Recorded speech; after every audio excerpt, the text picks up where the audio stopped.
Hello everyone, this is Venom Geek Media, and before we get going, I'm just going to do a bit of housekeeping. So first, I'll just note that we've passed 6,000 subscribers, so thank you guys very much, and thank you all you new subscribers and old subscribers. Thank you for sticking with me, and I'm glad you all enjoy my content.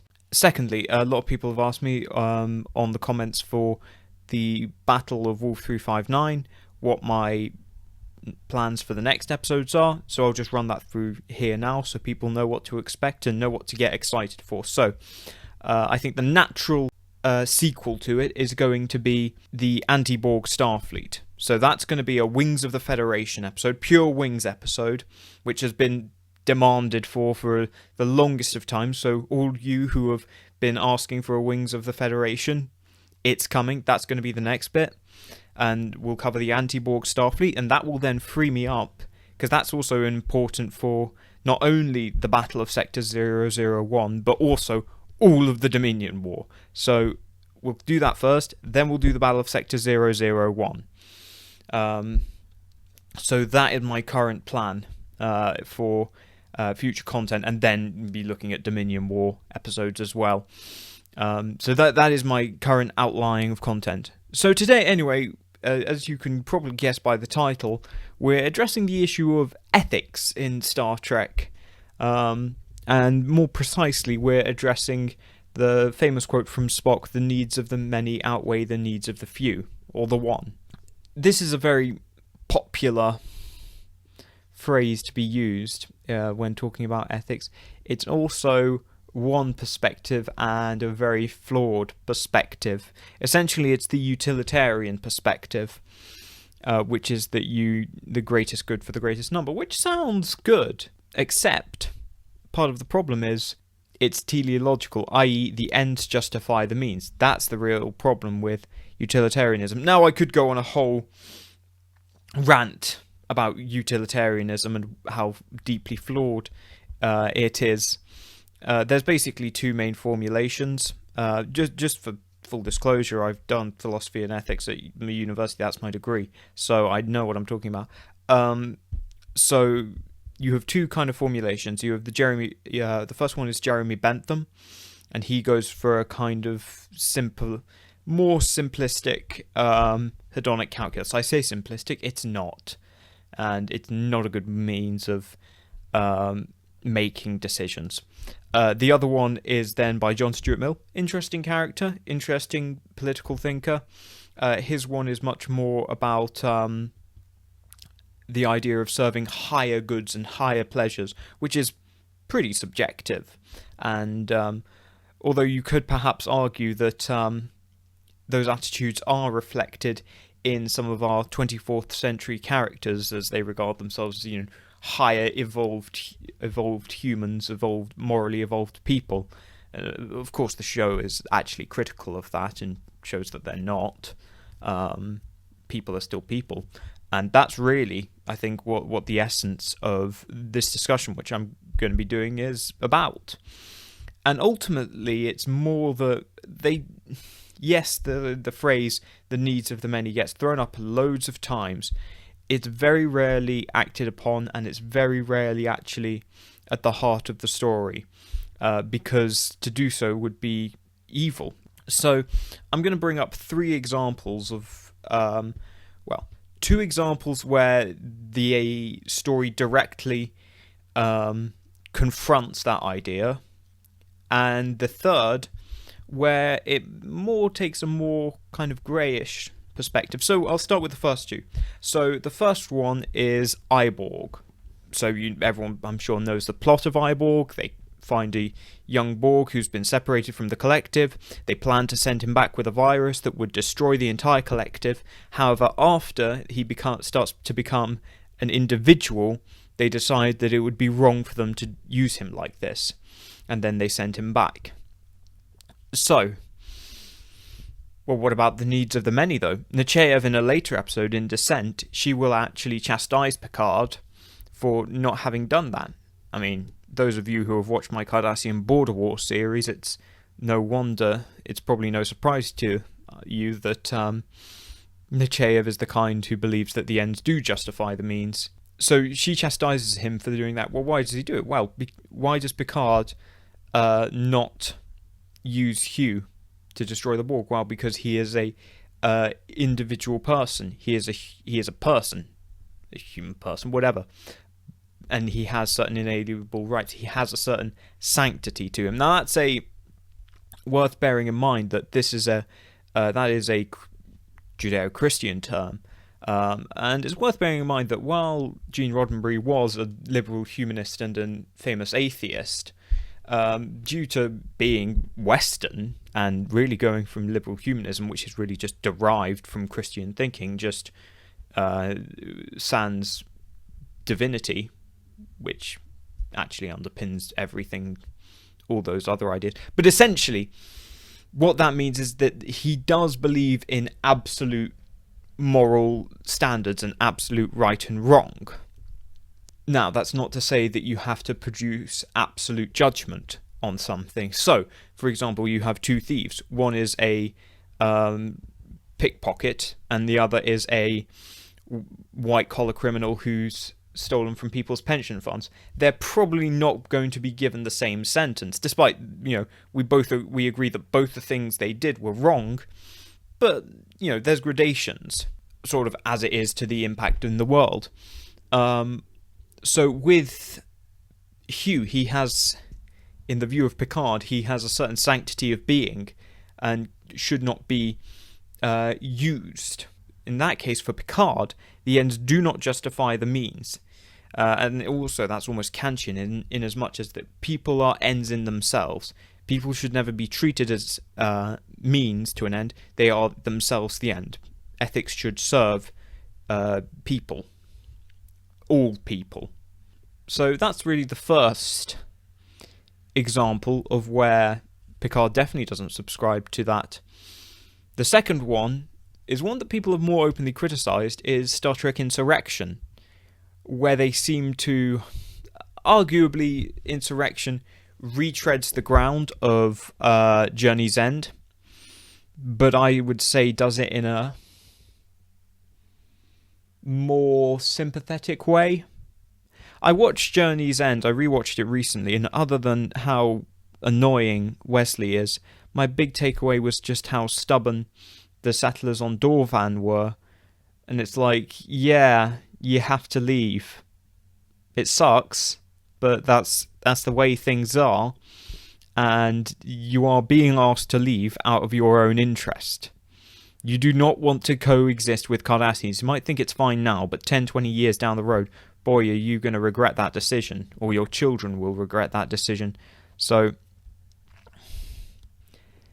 it retreads that ground in as much as you have Starfleet trying to evict people for the ends of which, and that's a means to securing the end, that is the metagenic particles that will allow them, miracle science, blah, blah, blah, blah, blah.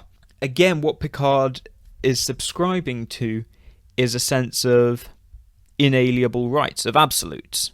That it is wrong to involuntarily displace people so that you can stake a claim to their territory, to their land, to their resources. And you might say, oh, well, the needs of the many, there's far more Federation people that can benefit from it than, just these 600 odd Baku. And, a lot of people subscribe to that view or have criticised Picard along those lines, failing to understand that Picard is subscribing to a model of absolute morality, i.e. it is always wrong to involuntarily displace people, especially in places where you don't necessarily have jurisdiction, and especially because the people also have a right to land. They have a right to property, right? This is like I don't know law particularly well, but this is like the whole thing of invoking eminent domain, which I think is an American thing. Correct me if I'm wrong, but basically the state can say, actually, we own all of this, so you don't actually own what you claim to own, so we can do what we like with this land. We have something kind of similar. In Britain, the Queen can technically sees any bit of land that takes her fancy as her property. She never does this, but she has that theoretical power. But we would agree that in both cases, but the reason that isn't used that frequently is because we agree on a sense of property rights and individual rights. In order to be free, you have to be free to, live somewhere and not just be arbitrarily displaced. Like I say, it's an imperfect situation in the case of Dorvan, and Picard is far from comfortable with what he does. Feel free to kind of compare and contrast that example, but essentially in Insurrection, perhaps Picard's recognizing, his going against the orders that he was uncomfortable with the first time, and now he's just directly going against them. But essentially, it's people have an absolute freedom or an absolute right to live somewhere, and that cannot be violated by relativist needs of the many talk. That is my meandering way of addressing that. Third example.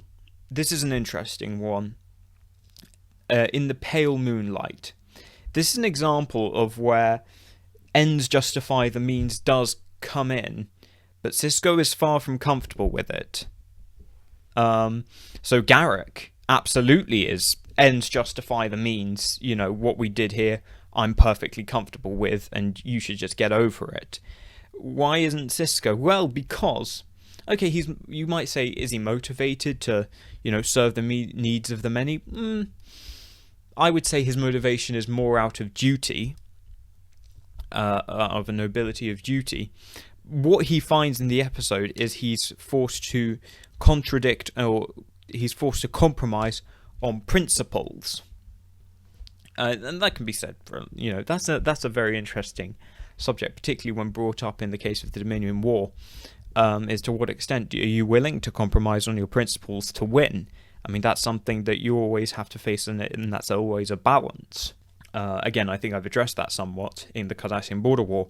But so Sisko, at the end of the episode, he is aware of all that has happened, and it's an interesting scene to unravel. He's not satisfied with ends justify the means. As far as he's concerned, the things that he's done are still wrong, and the ends justify the means doesn't satisfy that standard. He's still compromised with the principles. That being said, he says he can live with it, but that's a very different thing to saying that he thinks he was right. That's more him saying that he has compromised his principles. He has failed to live up to his own standards, and he can live with it, but he's going to have to carry that with him and carry that burden with him. And that's a very different thing to saying that the ends justify the means. That's him saying, I failed to live up to this absolute standard. If he was of the view ends justify the means, or the needs of the many outweigh the needs of the few, then he would have had no problem with anything that he did in that episode. But because he's actually subscribing to moral standards, that's what's giving him his hesitation. That's what's causing him hesitation, and that is what is making him question what he is doing. So my point here is ultimately that while it's a I say a nice quote, it isn't really, given its moral ramifications. But while it's a catchy quote, the needs of the many outweigh the needs of the few, or the one, it is not the form of morality that is actually subscribed to in Star Trek. Because if they really did do that, we would regard it, most of us, as monstrous.